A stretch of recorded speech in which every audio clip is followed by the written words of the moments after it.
I'm Amy Carter. I'm the Vice President of Member Services and Business Development here at the Distilled Spirits Council of the United States, also known as DISCUS.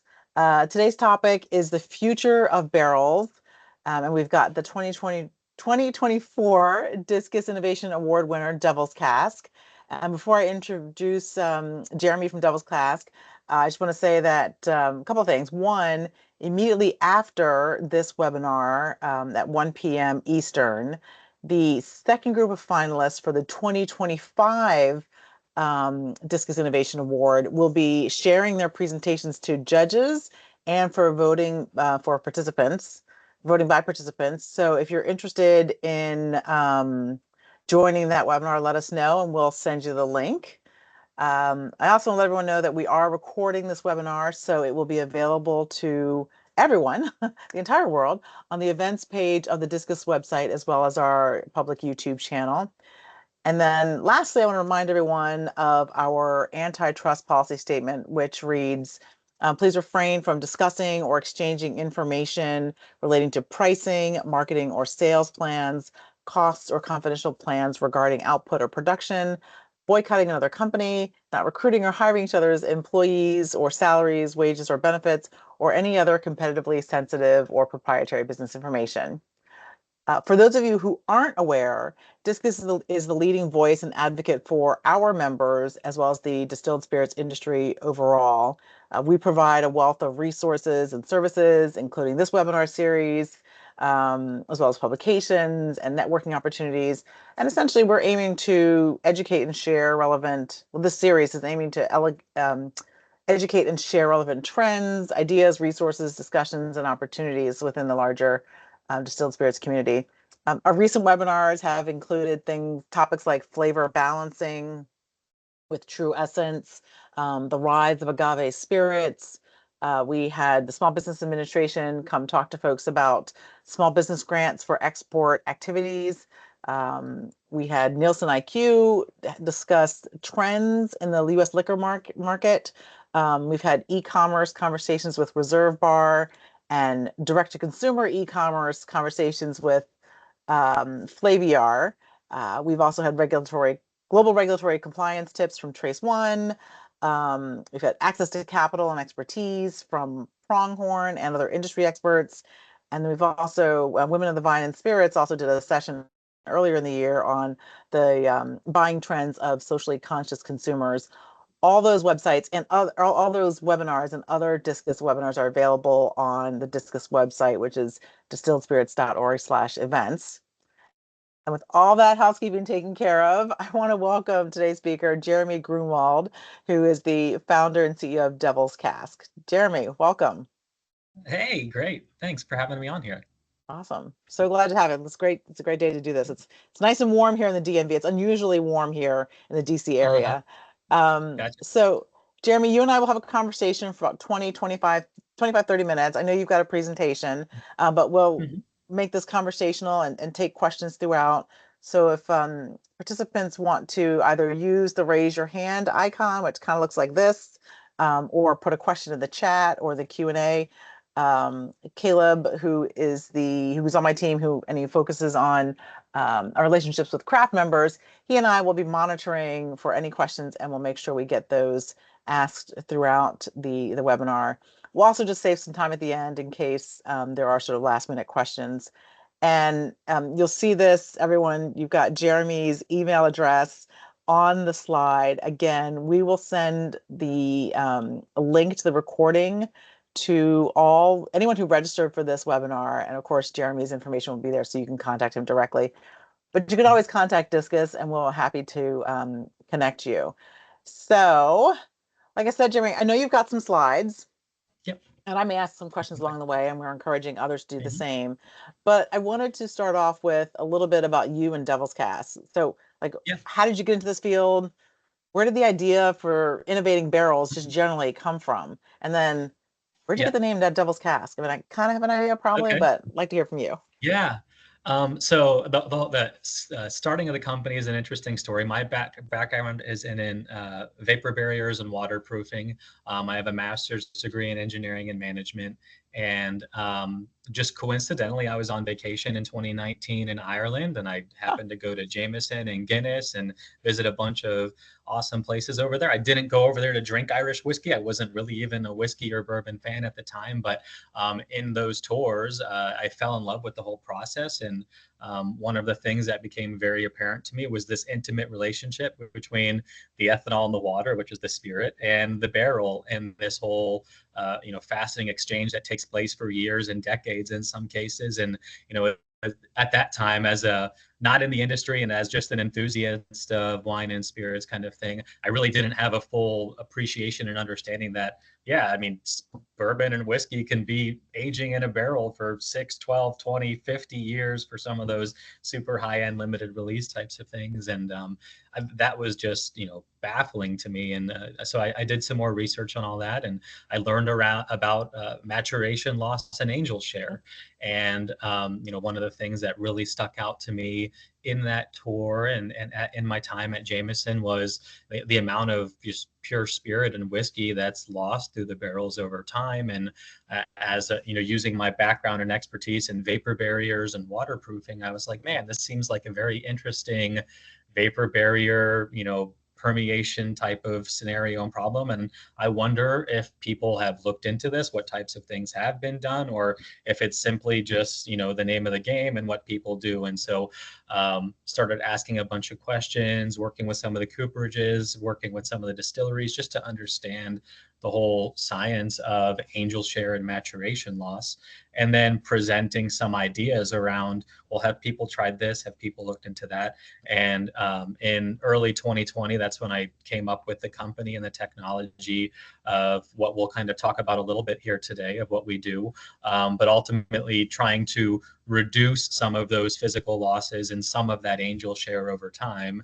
And that's kind of what gives rise to the name Devil's Cask. We've made a technology and an innovative solution that allows less of that angel share to just be evaporated and lost into the heavens for the angels to drink, and more of that devil's cut to be reserved into the barrel. And so that's a primary and fundamental feature and function of what our company does, is try to reduce barrel losses and leaks. So that's kind of how it all started, and the name and where that all kind of comes to be. Yeah, fantastic. I didn't know that this idea came from a trip to Ireland. My husband and I were just in Ireland, and did some tastings as well. I am not starting any sort of industry or product renovation. No, we just brought some stuff home. That was it. Yeah, exactly. And that wasn't my intention either. I mean, I went there on vacation, and the first day I visited Jameson in Dublin, and then I, proceeded to go to 10 distilleries in 10 days while I was in Ireland, because I just thought it was so fascinating. And it just kind of, this light bulb went off, and this enthusiasm and interest really kind of just drove this mission and ambition that now I've been doing for the past 5 years. So I wasn't in the spirits industry or in the barrel industry at all. And I, changed my whole life to do that based on this one trip to Ireland. So really fascinating, and that's great. Crazy series of events.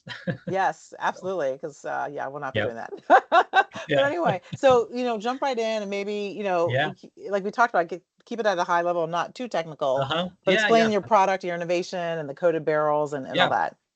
Yeah, and I've got a section here based on the company and the technology, but I also wanted to talk a little bit about just overall general market trends of what we're seeing in barrels, and what the future of barrels will look like, and kind of where we see and where we're going. So me and information and that email and that content stuff will be shared with you guys after the fact as well, but you can reach out to me at any time. But one of the really fun, fascinating things that we're really starting to look forward to in innovation in the barrel side is just different flavor profiles and different types of woods and cask finishing that everyone is starting to kind of implement. It's obviously very famous for like Angel's Envy and some of these cask finishing companies that their whole brand is focused on you mature normal bourbon in your barrel in a white American oak cask for 6 years, and then you put it in some Oloroso or Madeira cask for 6 months to get some of the flavors from the spirits out of into your spirit. But we're seeing a lot more of that, and a lot more complicated varieties and combinations, sometimes 2 or 3 different cask finishings that are happening. And then we also see this movement for toasting and charring profile differences. You know, it's very common in big bourbon industry that you're using a high char barrel with either no or little toasting profile on it, just to meet the qualifications and standards of producing bourbon, which requires a charred oak vessel. And but toasting is taking on a very, you know, modern big approach for that, and you're seeing a lot of brands come out with different toasting techniques via infrared or just general lower temperatures and heat.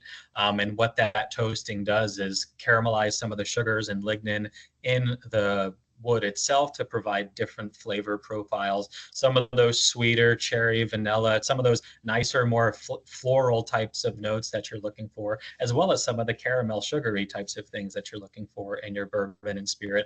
A lot of those things are really coming out through that toasting process. So we've seen big pushes and big innovation on the toasting side over the past 7 to 10 years from that perspective. And if you haven't had a toasted barrel product, I very much encourage it for you to try it. They are wonderful, and toasted products are great. And that process of toasting the barrel under lower temperature for longer periods of time provides these really unique flavor profiles that you can impart into your spirit. So that's just again a function of the barrel and the types of things that you can order on your barrel. It doesn't just have to be a general oak barrel. There's all kinds of profiles and grain types and charring and toasting profiles you can pick from, and they all implement and do different things to your cask and your spirit. And ultimately you can kind of make a unique product for what you're going for, right? Either to set yourself apart or because you really much are trying to attain some specific flavor profile. And you can do that largely with different casks and toasting techniques. So if you guys have questions or need anything on any of this, again, feel free to ask during the presentation. I've tried to make this a little bit more picture friendly and open to you all asking questions during the process. So feel free to kind of comment or step in at any moment here. So this is a really fun, innovative side of it, is the new types of woods and innovations that we see there. Another big thing that we've started to look towards in the barrel and the wood industry just overall is the sustainability piece. As you guys may be somewhat aware of, or what we've seen in a lot of the media over the past year or two, has been this, you know, concern with the quality of the wood and the white oak in the United States being able to provide enough supply of wood, quality wood, to make bourbon barrels. And so these are just some snippets of headlines that I found that really talk about white oak forests and that impacts the barrel supply, and how that ultimately impacts bourbon supply. There's little correlation right now on the pricing side of it. The price that we've seen over the past couple of years has not gone up because of a shortage of trees or a shortage of wood. There was a big demand and supply chain thing that we'll talk about here in a second, largely related to COVID, as many things in the economy have been affected by over the past 4 years. And we'll talk about that here briefly, but there is a conversation that we'll start to have here on sustainability and what that means for bourbon barrels and whiskey barrels in general. Jeremy, can I ask you a question? Yeah. So you said Go that ahead. there hasn't, so far, knock on wood, Mhm. there hasn't been an impact, this sort of decline or potential longer term shortage Mhm. of American white oak hasn't necessarily had an Right. impact on the cost of barrels. Are Correct. you starting to hear whispers or conversation that down the line there may be a financial impact there Yeah, and or you'll see. economic I impact? think this slide will speak briefly Okay, to that, and it doesn't say it explicitly, but I'll kind of read into what it's telling you here. great. And basically, the amount of white viable oak in the United States, and that's primarily where a lot of the white oak for barrels comes from. It comes from Pennsylvania to Georgia and out to Missouri. Kind of this triangle on the eastern side of the United States is where all of the white oak comes from for hardwood and for barrels, predominantly. And there's a ton of viable oak forests today. The problem is the demand and need for white oak for other things outside of bourbon and barrels, like hardwood flooring and those things. There's been a decrease in the demand of white hardwood oak because of alternative supplies, synthetic. You know, sometimes there's tiles now that you can get in your kitchen and your house that are made to look like wood, right? And so those types of alternative building materials or just materials in general are kind of eating away at the demand for white oak in the United States. And what has happened is there's actually an overabundance of really good, mature, ready to be harvested or felled trees in the United States. And what's happening is as those trees mature, so just a brief science on this, a bourbon barrel, the tree that it comes from is typically 60 to 80 years old. So it takes 60 to 80 years on average for that tree to get to a size and to produce the grain profile that is good for either hardwood flooring or for a hardwood stave or a bourbon barrel. And what's happening is when those 50, 60, 70-year-old trees aren't cut down and they're able to age and go longer, they get to 90 years, 100 years, 120 years, they grow bigger and bigger.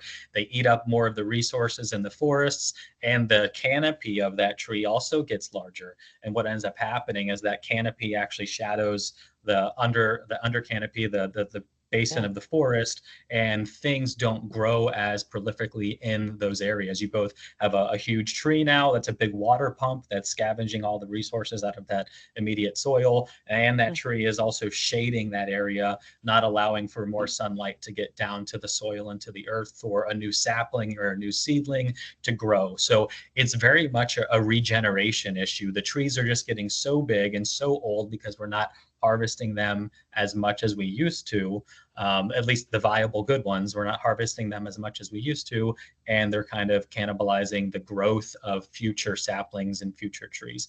And so today there's tons of viable, great trees out there. What's happening is the future of those trees, we're not going to have as lush and as eco-friendly types of forests in the future, in terms of there's not going to be as many good quality trees just because they have to start today to grow in 50 years from now. And if they're not starting today and they're not able to mature and get to those sizes in the future, that's where we see a decline of good viable white oak in the United States over the next 50 years. So this is a very much a long-term impact, but the challenge is you have to address it today, because you can't go 50 years from now and be like, oh shoot, we don't have the trees and forests that we need.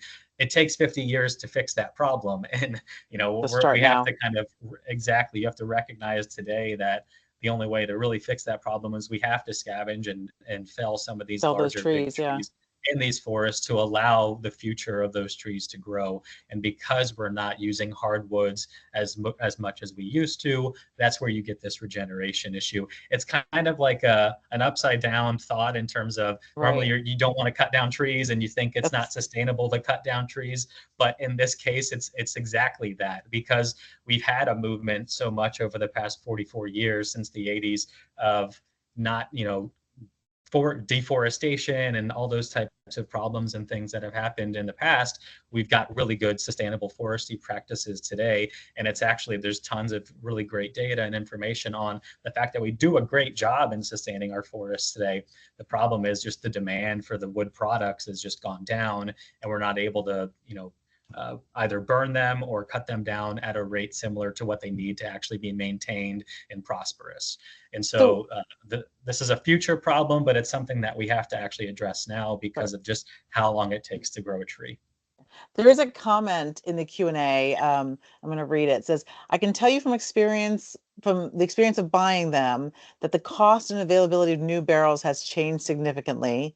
Barrels are far more expensive for less seasoned staves, and even used barrels for finishing are crazy priced these days.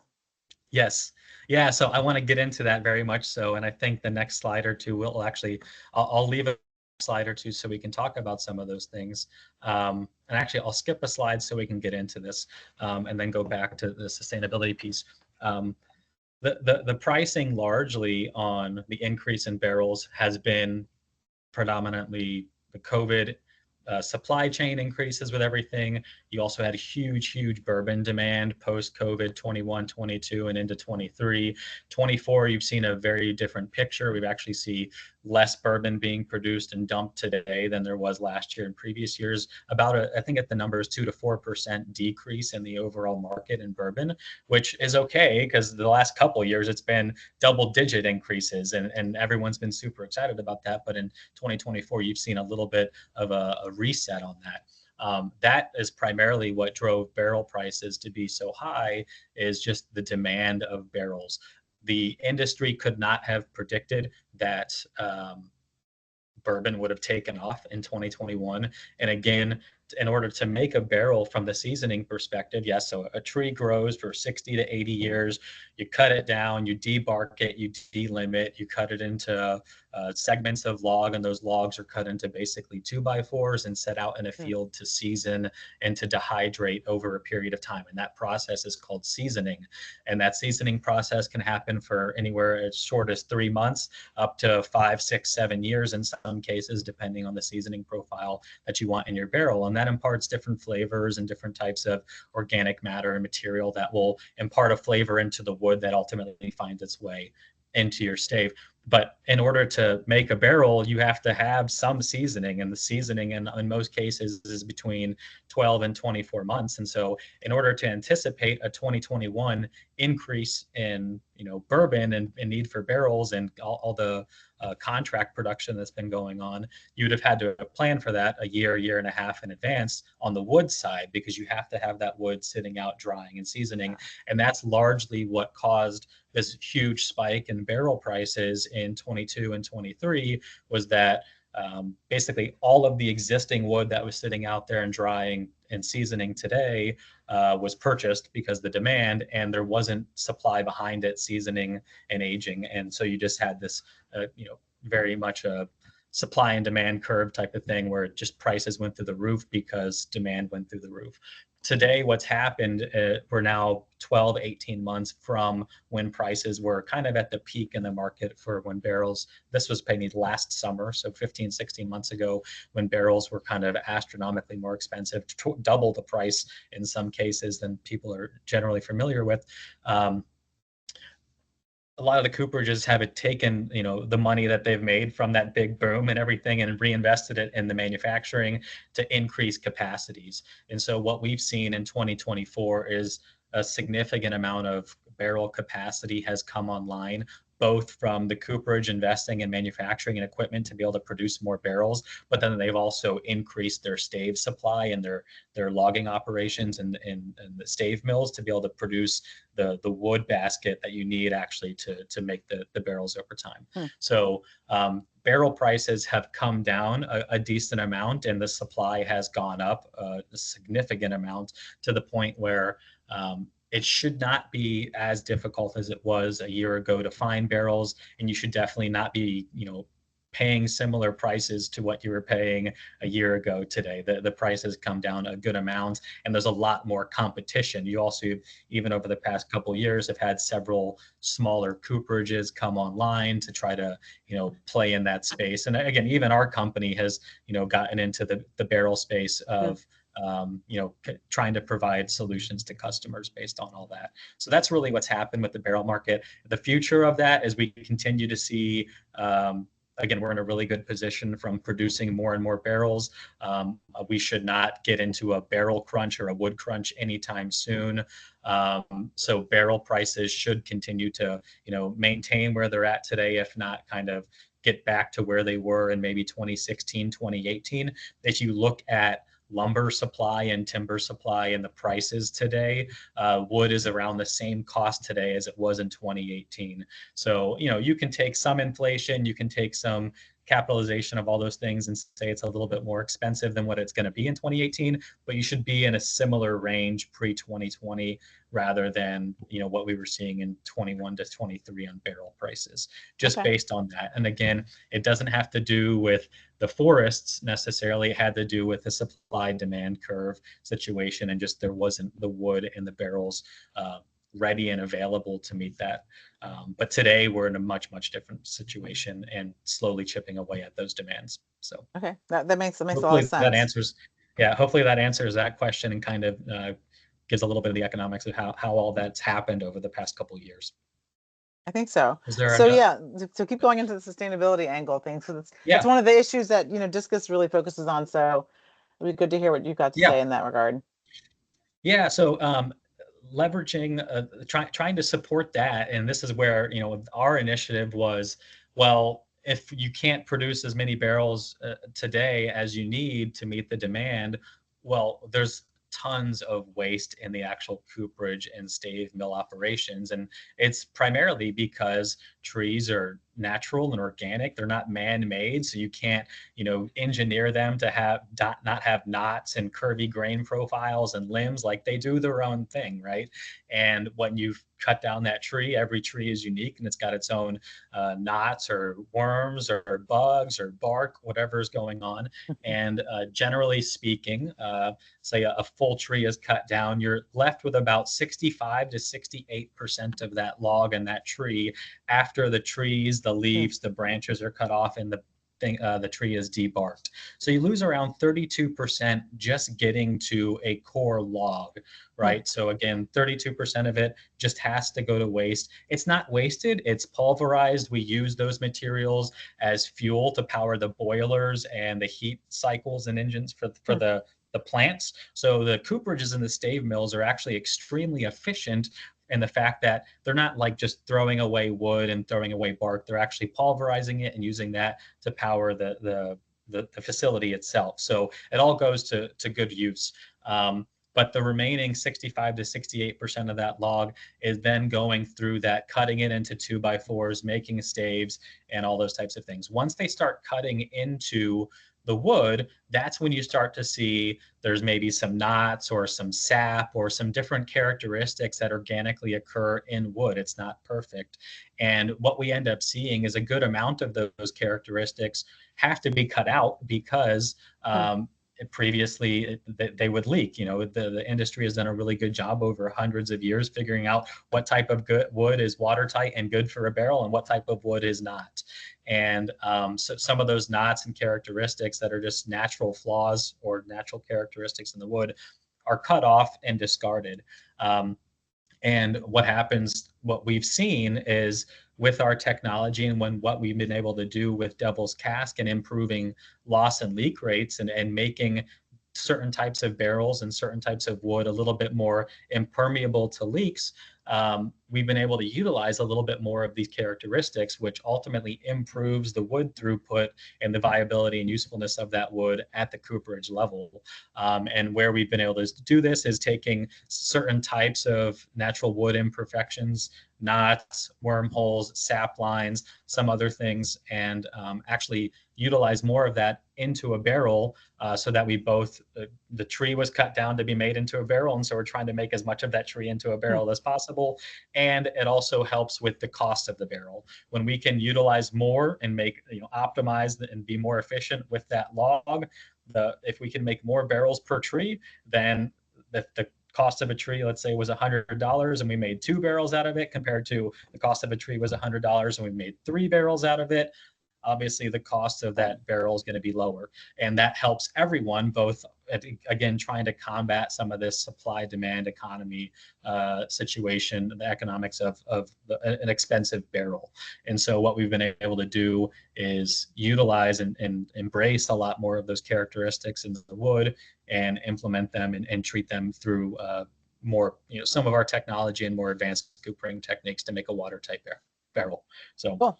It's a cool sustainability thing that we've started to do with barrels and wood with a large amount of the cooperages around the world. So explain this slide, because I do want to figure out, you're going to get to the point where, like, what's the actual innovation? So we haven't gotten there yet, I don't think. Yeah, it'll be after this next one here, and I'll touch on that. So when we look at the amount of liquid and spirit that's lost in a barrel, it can range anywhere from 1.5% all the way up to, we've had some companies recently be as high as 13-16% a year on evaporative losses or physical losses. So there's two real ways to look at it. There's evaporation, just the ethanol in the water, the spirit absorbing into the wood and naturally kind of permeating out of that barrel just at a very, very slow vapor rate over time. And then there's also physical losses and leaks where there could be a stave joint or part of the barrel that has a defect or a flaw in it that is actually causing a physical leak.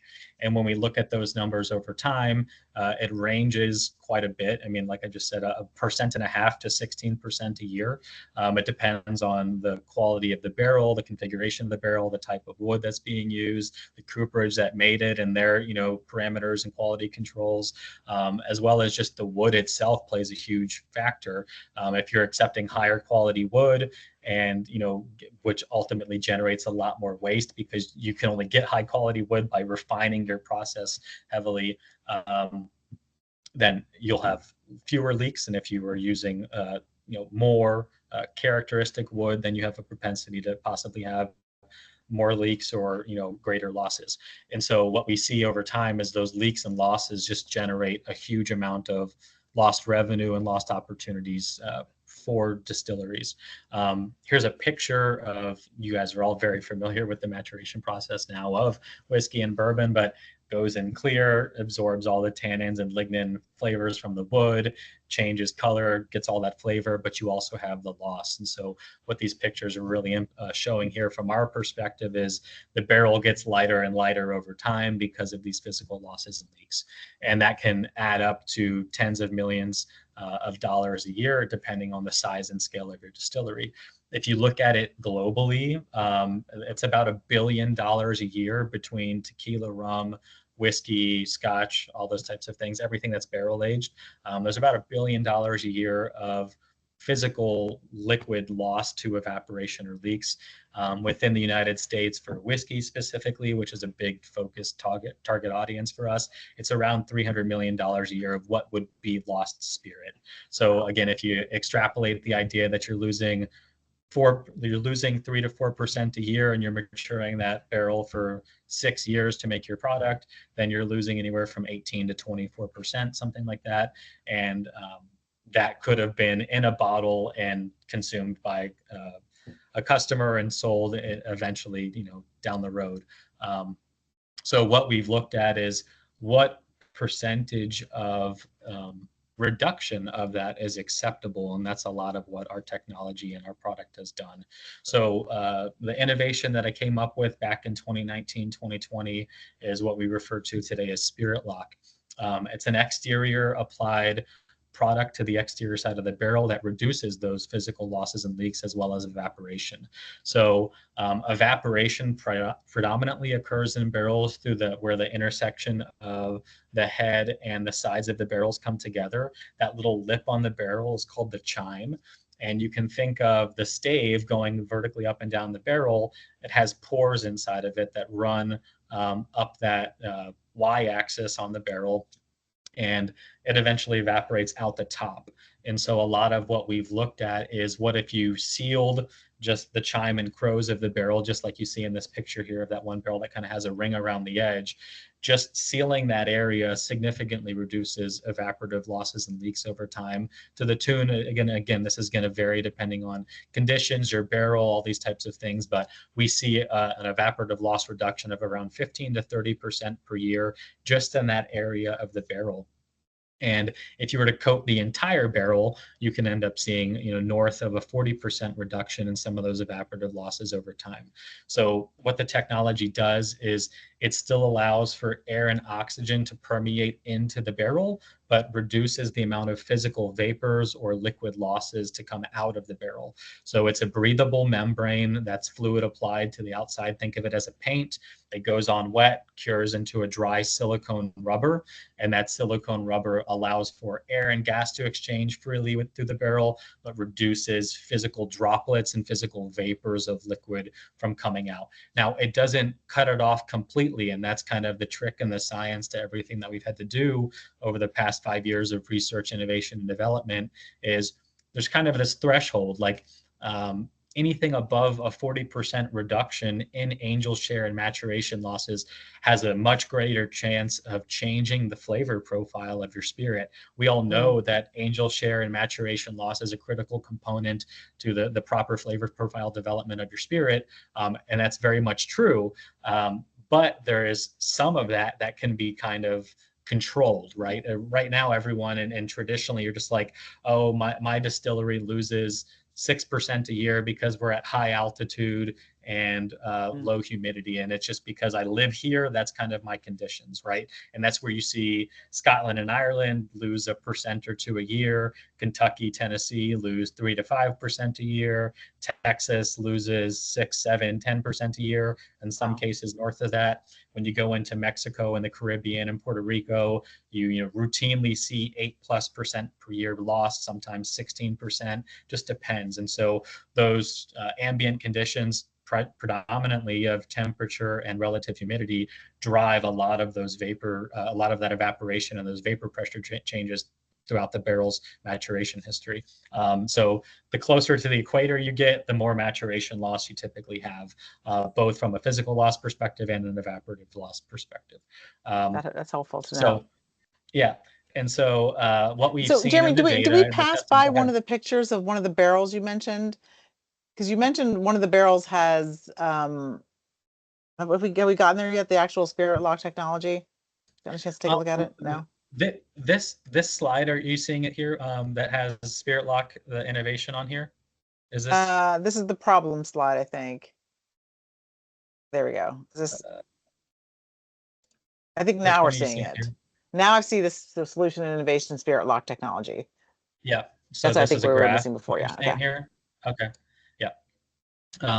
So what we've been able to do is reduce those evaporative losses by, we try to target less than 40%. In the data and testing that we've done over the past 4 or 5 years, we see that the more you reduce it, the more of a chance and a risk you take on the flavor profile development.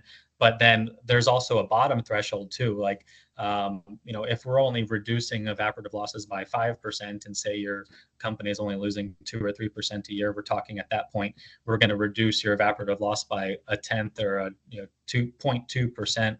The juice may not be worth the squeeze if we don't get closer to that 20 to 30% that we typically target. So we focus on trying to reduce your evaporative losses by around 30% is really our main goal. We play in this 20 to 40% space. Sometimes it can go down to 10 to 15%, but we try to play in that 20 to 30% role. So if you're just easy math here, Kentucky average losses is 4% a year. We can typically reduce that to at least 3% a year, and you save that 1% of liquid in your barrel year over year. So if you're making a 4-year age, 6-year age, 7-year age, whatever it may be, you can typically add 1% per year of volume to your barrel, which ultimately translates into proof gallons and yields of bottles out of a barrel that ultimately turn into cases of spirit that you can sell more cases of spirit out of your same barrel of whiskey.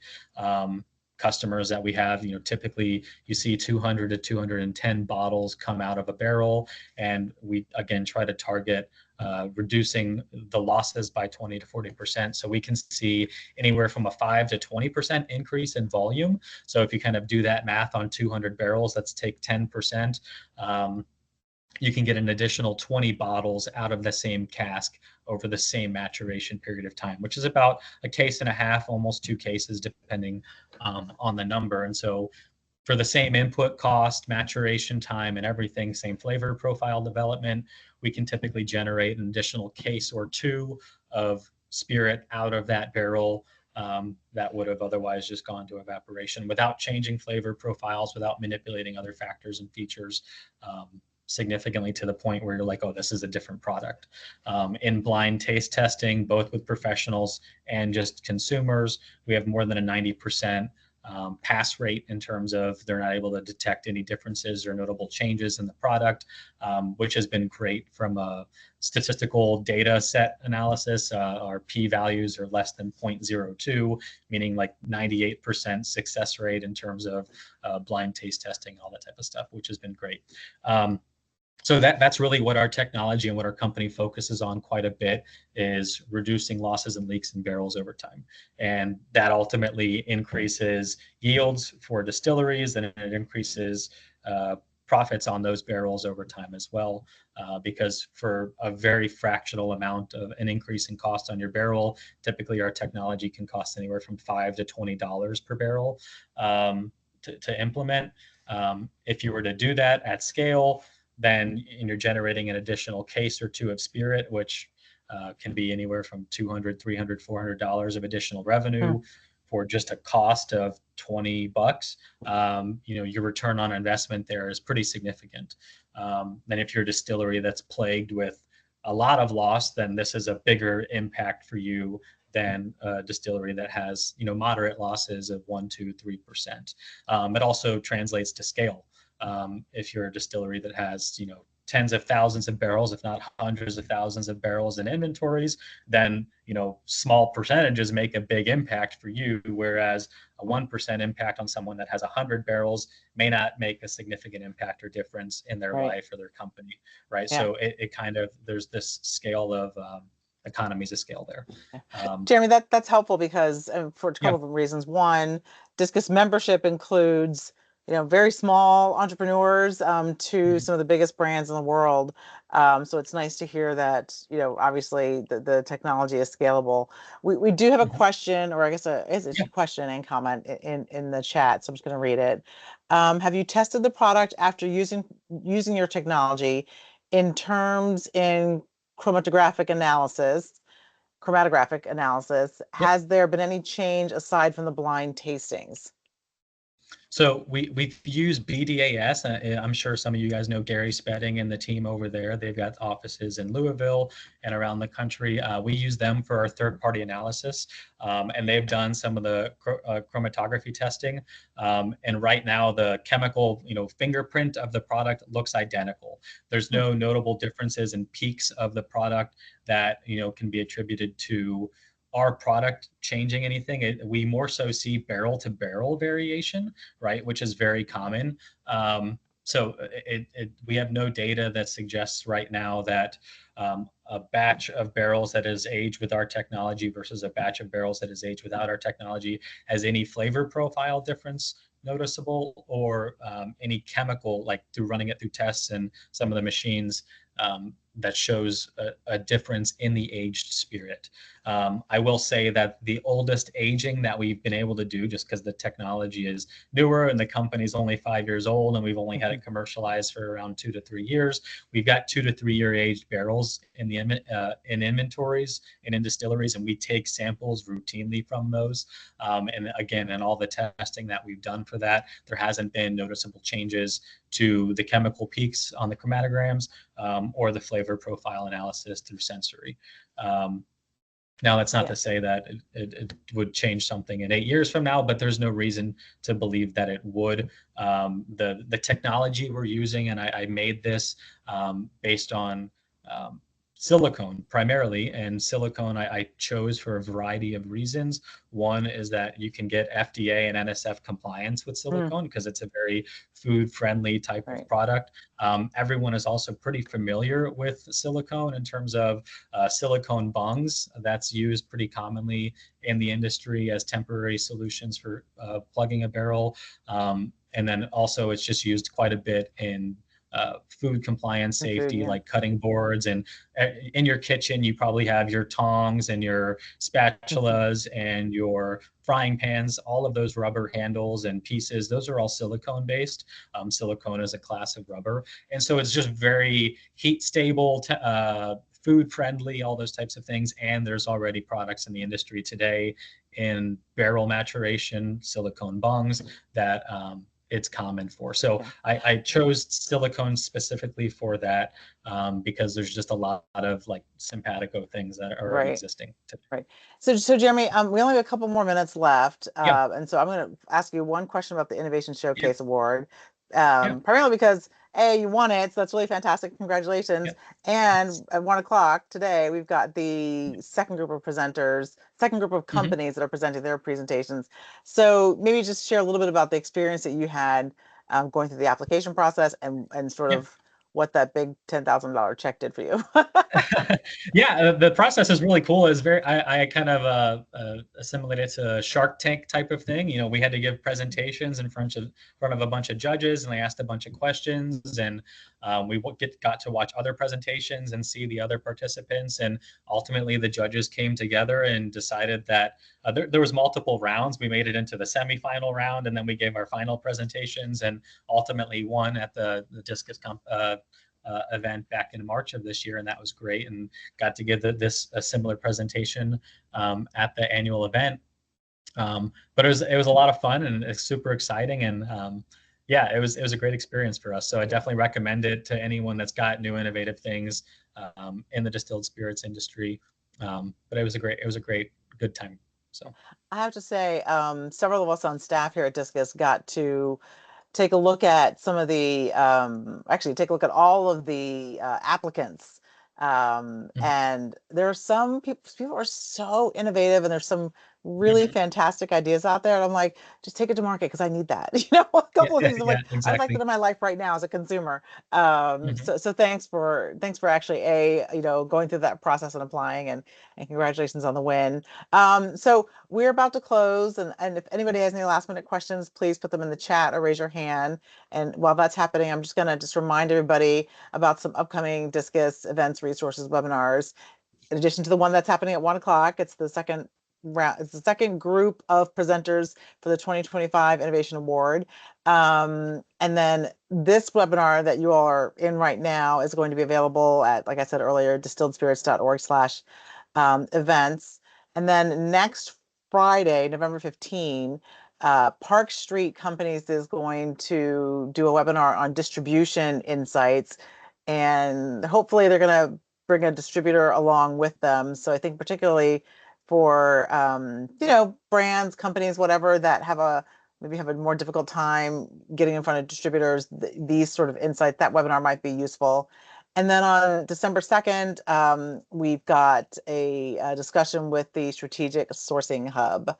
And lastly, the applications for the 2025 Discus Academy Leadership Programs close next Friday, also November 15. Again, there's 3 year-long programs. One is for rising leaders in the industry. One is for current executive leaders, and the other one is specifically focused on women in the industry.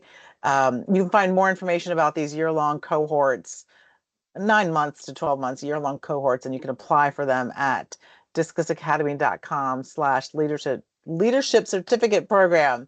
And there's also a November 21st webinar on those programs to learn more about that. And so with that, Jeremy, any final words? If not, we'll close and let everyone All go. good on my end. Yeah, thanks so Okay, much for the time, everyone. I really appreciate you coming out here. fantastic. And I want to just echo Jeremy and say thanks everyone for joining us.